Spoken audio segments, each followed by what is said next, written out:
You can be a Christian and still not know the voice of God. You can be a saved Christian and still not know the voice of God.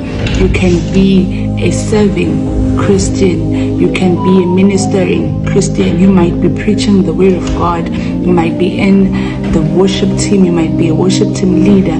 You might be serving inside the church, but still not know the voice of God. The book of 1 Samuel chapter 3, it says that Samuel ministered under Eli, which means that he was serving, which means that he was working for God, which means that at that time.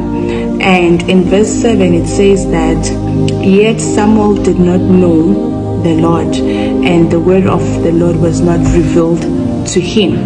So it means that you can be a saved Christian, you can be a worship team leader, you can be preaching the word of God and still not know the voice of God. Samuel was called by the Lord 2 times, and yet he couldn't recognize the voice of the Lord. He couldn't recognize that it was God who was calling him, and he went to Eli because he thought Eli was calling him. That happened because he did not recognize the voice of God. So you can be a saved Christian, you can be working for God, you can be serving in church, you can be preaching the word of God, yet not knowing the voice of God. In the book of John, it says that and they follow his direction. So if you're saved, you need to know the voice of God, so you can know where he directs you, so you can recognize him when he speaks to you. And the way to do that, the way to know the voice of God, it's you spending time with God, it's you being in the presence of God, it's you building a strong relationship with God.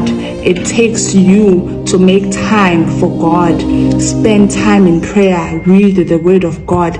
In that way, the voice of God will be made known to you. When Samuel was called by God, he was in the presence of the Lord. He was in the temple where the ark of God was. So if you are not in the presence of God, if you are not in fellowship with him, if you do not have a strong relationship with him, you won't be able to hear the voice of God even when he is talking to you. So today I am saying, make time for God, build a strong relationship with God, build an intimate relationship with God, so that you may know his voice, so that he may be made known to you.